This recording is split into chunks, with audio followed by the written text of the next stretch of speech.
ಇದರಲ್ಲಿ 1.5 kg ಎಸಿಡಿ ಉಂಟು, ಕೇಕಡ ಎಸಿಡಿ. ಇದಕ್ಕೆ ಬೇಕಾಗುವ ಸಾಮಾನು: ಕಾಳುಮೆಣಸು 2 ಚಮಚ, ಅರ್ಧ ಚಮಚ ಮೆಂತೆ, ಅರ್ಧ ಚಮಚ ಸಾಸಿವೆ, ಅರ್ಧ ಚಮಚ ಜೀರಿಗೆ, ಕೊತ್ತಂಬರಿ 4 ಚಮಚ. ಇದಕ್ಕೆ ಬೇಕಾಗುವ ಮೆಣಸು ಇಷ್ಟು 20 ಮೆಣಸು ಉಂಟು, ಬ್ಯಾಡಗಿ ಮೆಣಸು ಹಾಕಬೇಕು. ಮತ್ತು ಹುಳಿ ಮಾಡೋತ್ತಿಗೆ ದೊಡ್ಡದು ಒಂದು ಕಡಿ ಮತ್ತೊಂದು ಅರ್ಧ ಸಣ್ಣ ಕಾಯಿ ಕಡಿ ಹಾಕಬೇಕು. ಕಾಯಿ ಫ್ರೈ ಮಾಡೋಕೆ ಹಾಕಿದ್ವಿ. ಇದು ಫ್ರೈ ಆದ ನಂತರ ಇದೆಲ್ಲ ಒಟ್ಟಿಗೆ, ಈ ಸಾಮಾನೆಲ್ಲ ಎಲ್ಲ ಒಟ್ಟಿಗೆ ಹಾಕೋದು. ಬೇರೆ ಸಾಮಾನೆಲ್ಲ ಫಸ್ಟಿಗೆ ಮೆಣಸು ಮಾತ್ರ ಹುರಿದು.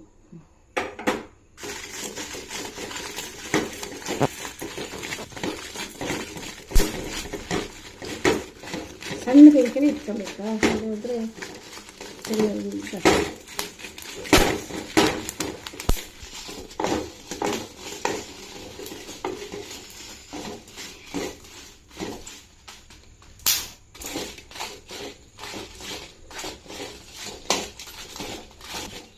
ಸ್ವಲ್ಪ ಕಡಕ್ ಆಗೋ ತನಕ ಫ್ರೈ ಮಾಡಬೇಕು ಇದನ್ನು.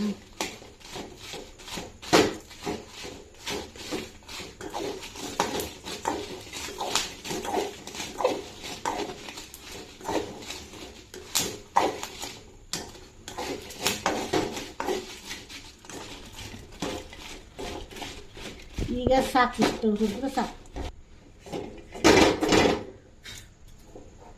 ಈಗ ಎಲ್ಲ ಒಟ್ಟು ಸಾಮಾನು ಫ್ರೈ ಮಾಡೋದು.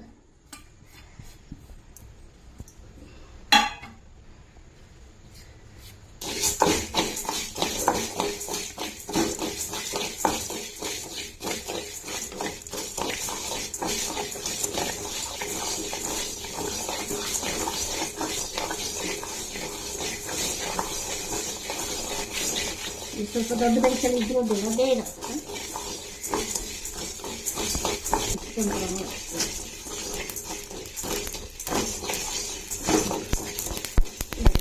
ಈಗ ಸಾಕು, ಇಷ್ಟು ಫ್ರೈ ಚಟಪಟ ಹೇಳ್ತಾವ ಸಾಕು.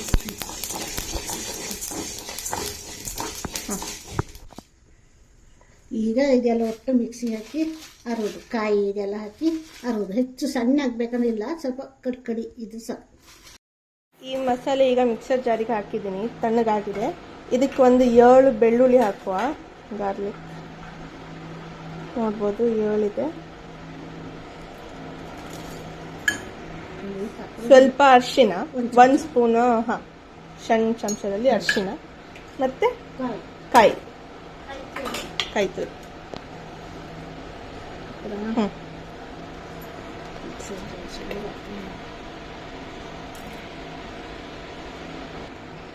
ಇಷ್ಟು ದೊಡ್ಡ ಉಂಡೆ ಮಾಡಿ ಹಾಕಬೇಕು. ಇಷ್ಟು ದೊಡ್ಡದು ಬೇಕು, ಒಂದು ಅಡ್ಕಿಕ್ಕಿಂತ ಸ್ವಲ್ಪ ದೊಡ್ಡದು. ಇಷ್ಟು ದೊಡ್ಡದು ಉಂಡೆ ಕಟ್ಟಿ ಹುಳಿ ಹಾಕಬೇಕು. ತೊಳೆದು ನೆನೆಸಿ ಇಡ್ಬೇಕಾ ಈಗ?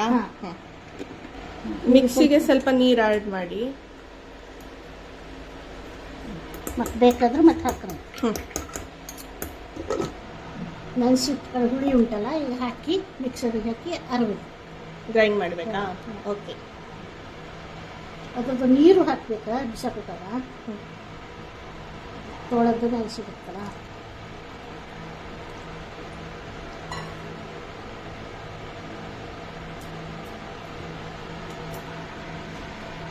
ಇಷ್ಟಾದ್ರೂ ಸಾಕು.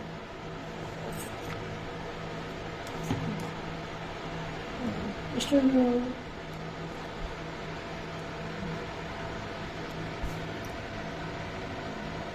ಓಕೆ. ಇಷ್ಟು ಸಣ್ಣದಾದ್ರೆ ಸಾಕಲ್ಲ? ಇಷ್ಟು ಸಣ್ಣ ಆದರೆ ಸಾಕು. ಇದ್ರ ಹಾಕು ಮಸಾಲೆ. ಮಸಾಲೆ ಎಸಿಡಿ ಕ್ಲೀನ್ ಮಾಡಿ ಒಂದು ಪಾತ್ರೆಗೆ ಹಾಕಿ. ಆಯಿಲ್ ಏನೂ ಯೂಸ್ ಮಾಡಿಲ್ಲ, ಮಸಾಲೆಯನ್ನು ಹಾಗೆ ಕಡೆಗೆ ಸ್ಕ್ರಬ್ ಮೇಲೆ ಹಾಕಿ ಸ್ವಲ್ಪ ಬಿಸಿ ಆದ ನಂತರ ನೀರುಳ್ಳಿ ಕಟ್ ಮಾಡಿ ಹಾಕಬೇಕು. ನೀರುಳ್ಳಿ ಮತ್ತೆ ನೀರುಳ್ಳಿ ಮತ್ತು ಉಪ್ಪು. ಓಕೆ. ಮಿಕ್ಸಿ ಎಲ್ಲ ತೊಳೆದು ಹಾಕ್ಬೇಕಾ, ವೇಸ್ಟ್ ಮಾಡೋಕ್ಕಾಗುತ್ತೆ. ಇಷ್ಟು ದಪ್ಪ ಇದ್ದು ಸಾಕು. ನಿಮ್ಗೆ ಬೇಕಾದ್ರೆ ಮತ್ತೆ ದಪ್ಪ ಮಾಡ್ಕೊಂಡು ಹೊಡಿಯೋದು. ನಾವು ಇಷ್ಟು ದಪ್ಪ ಮಾಡ್ಕೊಂಡು ಕಾಯಿ ನೀರುಳ್ಳಿ ಉಪ್ಪು ಹಾಕ್ತಾರೆ, ನೀರುಳ್ಳಿ ಕಟ್ ಮಾಡಿ ಹಾಕುವ. ಇದು ನೀರು ಹಾಕಲಿಲ್ಲ ಅಂದರೆ ಸುಕ್ಕ ಆಗುತ್ತಲ್ಲ? ಇಷ್ಟು ನೀರು ಹಾಕೋಕ್ಕೂ ಇಲ್ಲ, ಕಡೆ ಅರ್ಧದ್ದು ಮಾತ್ರ ಮಸಾಲೆ ಹಾಕಿ ಕೈಗೆ ನೀರುಳ್ಳಿ ಹಾಕಿ ಬೀಸು. ಸ್ವಲ್ಪ ಉಪ್ಪು ಹಾಕ್ಬೇಕಲ್ಲ ಈಗ? ಉಪ್ಪು ನಿಮಗೆ ಎಷ್ಟು ಬೇಕಂದ್ರೆ ಅಷ್ಟು ಹಾಕ್ಕೊಳ್ಳಿ. ರುಚಿಗೆ ತಕ್ಕಷ್ಟು ಉಪ್ಪು. ನೀರುಳ್ಳಿ ಹಾಕಬೇಕು.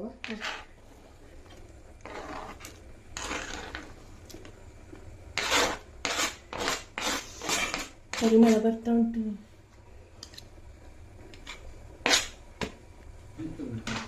ಮಿಕ್ಸ್ ಮಾಡ್ತೀವಿ.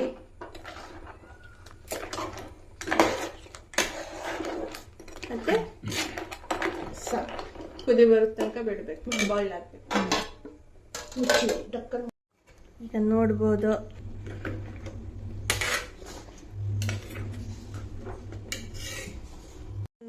ಈಗ ಆಯಿಲ್ ಎಲ್ಲ ಚೆನ್ನಾಗಿ ಬಿಟ್ಕೊಂಡಿದೆ. ಇದು ಕರೆಕ್ಟಾಗಿ ಆಗಿದೆ. ಈಗ ಗ್ಯಾಸನ್ನು ಆಫ್ ಮಾಡು.